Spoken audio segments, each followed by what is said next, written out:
नमस्कार दोस्तों, स्वागत है आप सभी का एक बार फिर से जीएस फाउंडेशन यूट्यूब चैनल पर। आज के सेशन में हम लोग करने वाले हैं इकोनॉमिक्स की क्लास। तो सेशन को एक बार से लाइक कर दीजिए, दोस्तों के साथ शेयर कर दीजिए, और यदि आप भी इस चैनल पर नए हैं तो चैनल को सब्सक्राइब कर लीजिए। आज का सेशन काफ़ी महत्वपूर्ण होने वाला है। इसमें हम लोग देखेंगे इकोनॉमिक्स के मोस्ट इंपॉर्टेंट 25 MCQ, इसके साथ आपको मिलेगा फुल एक्सप्लेनेशन। तो फटाफट से एक बार से सेशन को शेयर कर दीजिए दोस्तों के साथ। किस एग्ज़ाम के लिए ये सेशन महत्वपूर्ण होने वाला है दोस्तों? तो ये सभी एग्ज़ाम के लिए महत्वपूर्ण होने वाला है, चाहे आप SSC, railway, state PSC, CDS, NDA, UPSC, SI, PGT या फिर किसी भी कॉम्पिटेटिव एग्ज़ाम की तैयारी कर रहे हैं। ये सभी एग्ज़ाम के लिए महत्वपूर्ण होने वाला है, ठीक है। सेशन को शेयर कर दीजिए। चलिए शुरुआत करते हैं यहाँ पर सेशन की। सेशन का पहला सवाल है, पश्चिम बंगाल का कूच बिहार किस लिए प्रसिद्ध है? पश्चिम बंगाल का कूच बिहार किस लिए प्रसिद्ध है? आंसर क्या हो जाएगा दोस्तों? फटाफट यहाँ पर कीजिएगा, ठीक है। पश्चिम बंगाल का कूच बिहार किस लिए प्रसिद्ध है? Answer is the option B, silk उद्योग के लिए प्रसिद्ध है।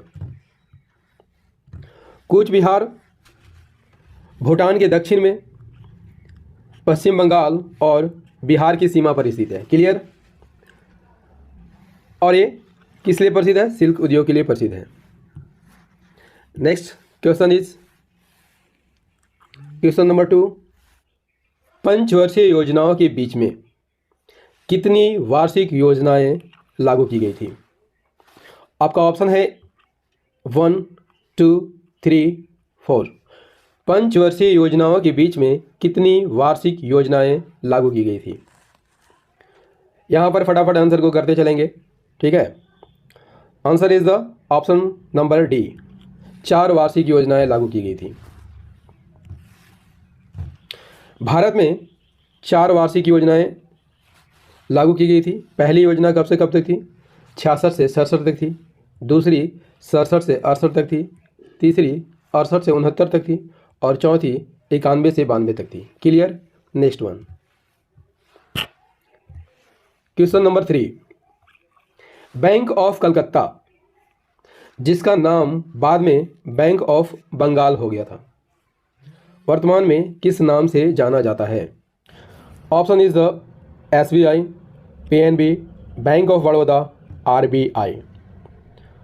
इसका सही आंसर क्या हो जाएगा दोस्तों? सही आंसर हो जाएगा option number A is the correct answer, SBI, State Bank of India.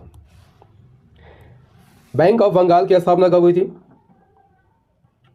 1806 में हुई थी, ठीक है। और इसका पहले नाम बैंक ऑफ कोलकाता था, ठीक है। बैंक ऑफ बम्बई की स्थापना कब हुई थी? 1840 में हुई थी।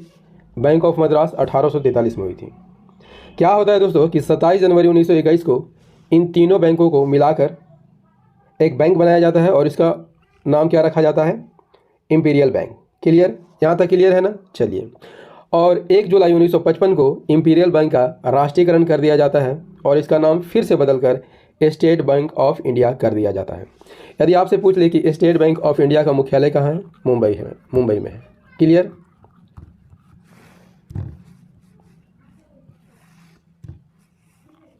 नेक्स्ट सवाल, क्वेश्चन नंबर 4। भारतीय रोबस्टा किस फसल की किस्म है? भारतीय रोबस्टा किस फसल की किस्म है? Answer is the option number A, coffee की किस्म है।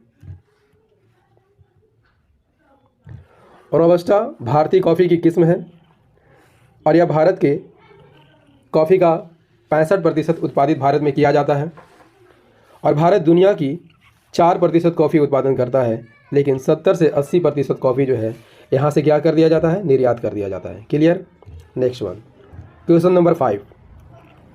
निम्नलिखित में से कौन सा मिलान सही नहीं है? पहला, planned economy of India, M Visvesvaraya की एक पुस्तक है। बी, गांधी आबादी योजना किसने प्रस्तुत की थी? श्रीमन नारायण 1944। ये भी कथन सही है। सर्वोदय योजना की शुरुआत किसने की थी? जयप्रकाश नारायण ने की थी। ये भी कथन यहाँ पर सही है। तो यहाँ पर कोई भी कथन गलत नहीं है, यहाँ पर सभी कथन सही है। क्लियर? क्वेश्चन नंबर 6, राष्ट्रीय बागवानी मिशन किस पंचवर्षीय योजना के तहत शुरू हुआ था? राष्ट्रीय बागवानी मिशन किस पंचवर्षीय योजना के तहत शुरू हुआ था? Option number B is the correct one. राष्ट्रीय बागवानी मिशन की शुरुआत कब हुई थी? 2005-06 में हुई थी। 10वीं पंचवर्षीय योजना के दौरान हुई थी। 10वीं पंचवर्षीय योजना यदि आपसे पूछ ले कब से कब तक थी? 2002 से 2007 तक थी। क्लियर? और इसमें 85% खर्चा जो है केंद्र सरकार और 15% राज्य सरकार का होता है। ठीक है, अगला सवाल क्वेश्चन नंबर 7 क्या कहता है? इंडियन ओवरसीज बैंक का मुख्यालय कहाँ पर है? इंडियन ओवरसीज बैंक का मुख्यालय कहाँ पर है? Answer is the option number A, that is Chennai. Indian overseas bank Bharat का एक बैंक है। इसकी स्थापना कब हुई थी? 10 फरवरी 1937 को हुई थी। मुख्यालय चेन्नई में है। और इसकी भारत में कितनी शाखाएं हैं? 3400 शाखाएं हैं, जिनमें 1100 तमिलनाडु में है। Clear? Next one question number 8 क्या कहता है? Poverty and un British rule in India के लेखक कौन है? तो वेरी वेरी इंपॉर्टेंट सवाल है दोस्तों, काफ़ी एग्जाम में पूछा जाता है सवाल। सही आंसर क्या हो जाएगा? ऑप्शन नंबर ए, दादा भाई नौरोजी ने लिखा है। क्लियर?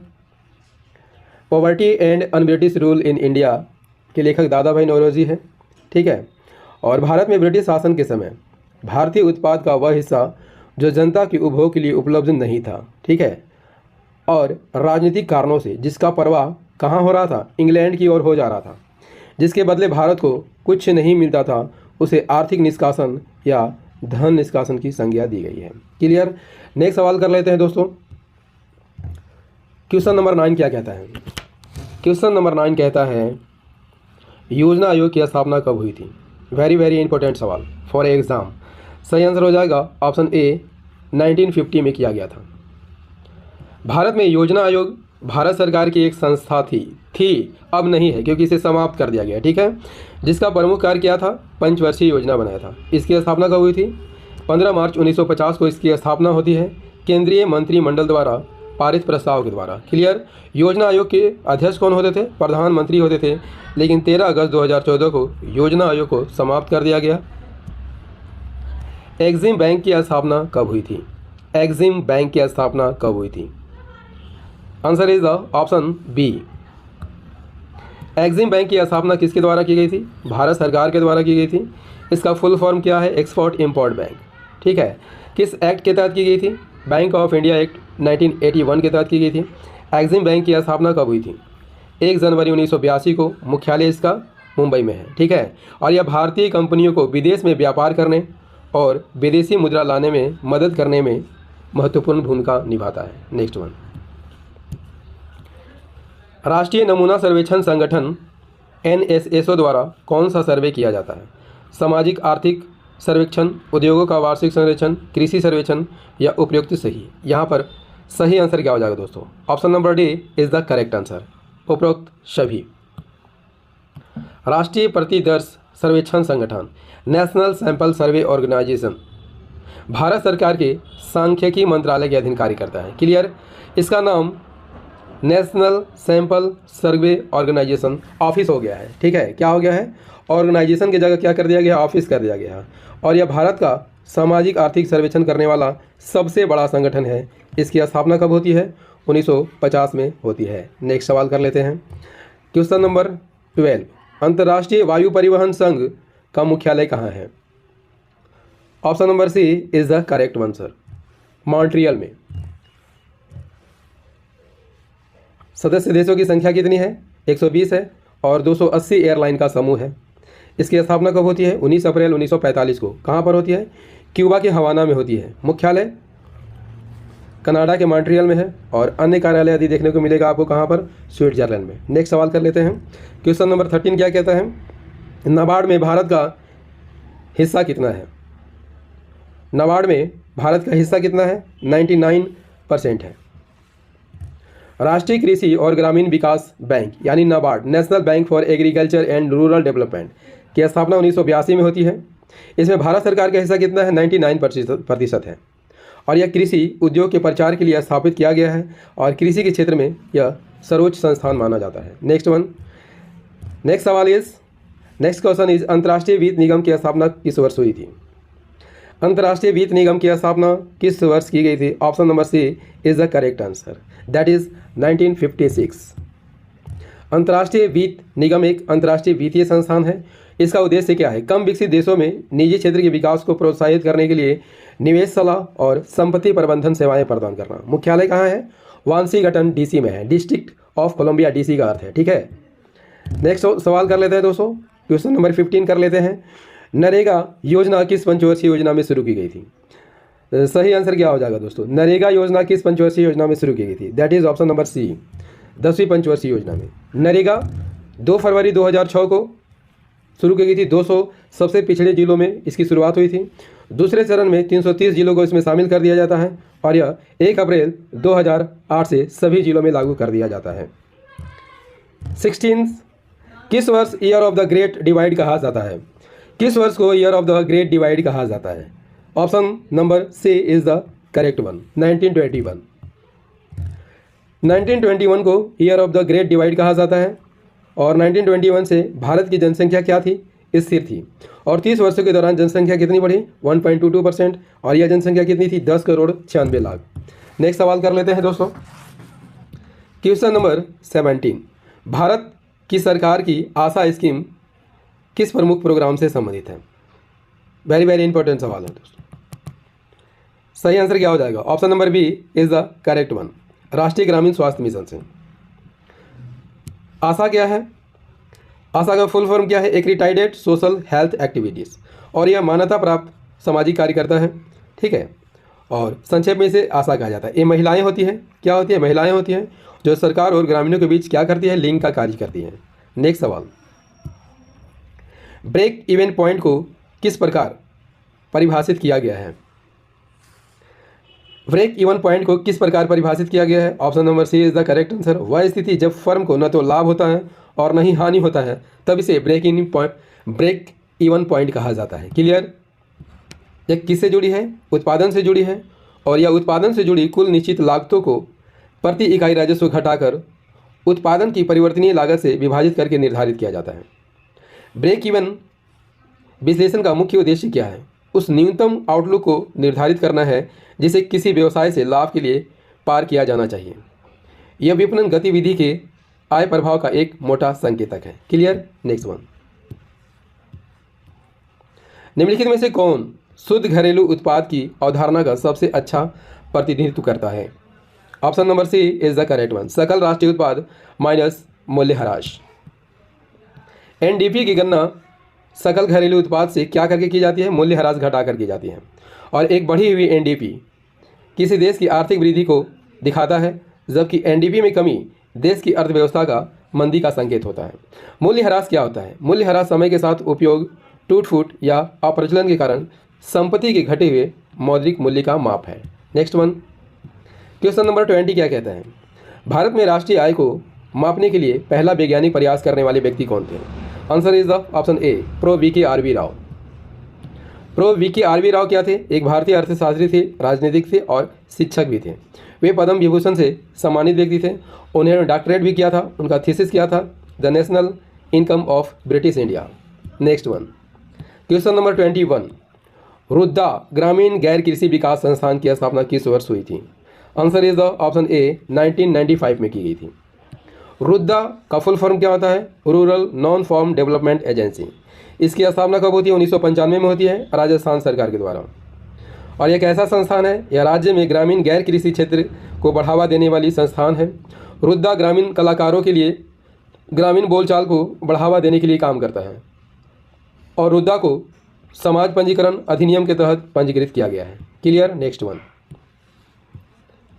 22 क्वेश्चन इज 14 वाणिज्यिक बैंकों का राष्ट्रीयकरण कब हुआ था? Answer is the option number D, 1969 को। 14 बैंकों का राष्ट्रीयकरण कब किया गया था? 19 जुलाई 1969 को। किसके द्वारा? इंदिरा गांधी सरकार के द्वारा किया गया था। 6 बैंकों का राष्ट्रीयकरण यदि आपसे पूछ ले कब किया गया था? 1980 में किया गया था। दोस्तों, यदि ओवरऑल बैंक की बात कर लिया जाए तो सबसे पहले राष्ट्रीयकरण किसका होता है? भारतीय रिजर्व बैंक का होता है। कब होता है? 1 जनवरी 1949 को। लेकिन इसकी स्थापना कब होती है? 1 अप्रैल 1935 को होती है। किस अधिनियम के तहत? भारतीय रिजर्व बैंक अधिनियम 1934 के तहत। किस आयोग की सिफारिश पर? यदि आपसे पूछ ले, यंग हेल्टन आयोग की सिफारिश पर। इसका मुख्यालय कहाँ है? मुंबई में है। इसके पहले गवर्नर कौन थे? Sir Osborne Smith. और यदि आपसे पूछ ले कि प्रथम भारतीय गवर्नर कौन थे, तो आंसर होगा सी.डी. देशमुख थे। क्लियर? नेक्स्ट वन, भारतीय बीमा विनियामक और विकास प्राधिकरण का मुख्यालय किस शहर में स्थित है? सही आंसर हो जाएगा ऑप्शन डी। इसकी स्थापना कब होती है? 1999 में होती है। किस समिति की सिफारिश पर? मल्होत्रा समिति की सिफारिश पर। और एक स्वतंत्र निकाय है। यह बीमा उद्योग को नियंत्रित और विकसित करता है। इसका उद्देश्य क्या है? बीमा बाजार की वित्तीय सुरक्षा सुनिश्चित करते हुए उपभोक्ता को कम प्रीमियम के माध्यम से संतुष्टि को बढ़ाना इसका प्रमुख उद्देश्य है। आज देश में 34 सामान्य बीमा कंपनियां और 24 जीवन बीमा कंपनियां कार्यरत हैं। नेक्स्ट वन, स्वर्ण क्रांति किससे संबंधित है? सही आंसर हो जाएगा ऑप्शन सी, जूट उत्पादन से संबंधित है। स्वर्ण क्रांति वृक्षारोपण और शहद से संबंधित है और यह 91 में शुरू हुआ था, 2003 तक चला। गोल्डन फाइबर रेजोल्यूशन जूट उत्पादन से संबंधित है। नेक्स्ट वन, क्वेश्चन नंबर 25 और अंतिम क्वेश्चन, माल्थस के अनुसार किसी देश की जनसंख्या में वृद्धि होती है ज्यामितीय रूप में होती है। माल्थस का सिद्धांत माल्थस ने ही दिया था और इसके अनुसार जनसंख्या ज्यामितीय रूप से बढ़ता है और गुणोत्तर श्रेणी में बढ़ता है। उनका मानना था कि निवारक और सकारात्मक जांच के माध्यम से जनसंख्या वृद्धि और खाद्य आपूर्ति के बीच संतुलन स्थापित किया जा सकता है। ठीक है दोस्तों, इकोनॉमिक्स का ये सेशन आपको कैसा लगा कमेंट करके ज़रूर बताइएगा। यदि सेशन पसंद आया हो तो इसे लाइक कर दीजिएगा, दोस्तों के साथ शेयर कर दीजिएगा और यदि आप भी इस चैनल पर नए हैं तो चैनल को सब्सक्राइब जरूर कर लीजिएगा। ठीक है, क्योंकि मैं ऐसे ही वीडियो आपके लिए रोज़ लाते रहता हूँ जो history, geography, polity, economics, science और सामान्य ज्ञान से संबंधित होती है। और मेरी वीडियो रात को 8 बजे डेली आती है, तो इसे रोज़ देखना मत भूलिएगा। मिलते हैं अगले सेशन में साइंस के प्रश्नों के साथ। जय हिंद, धन्यवाद।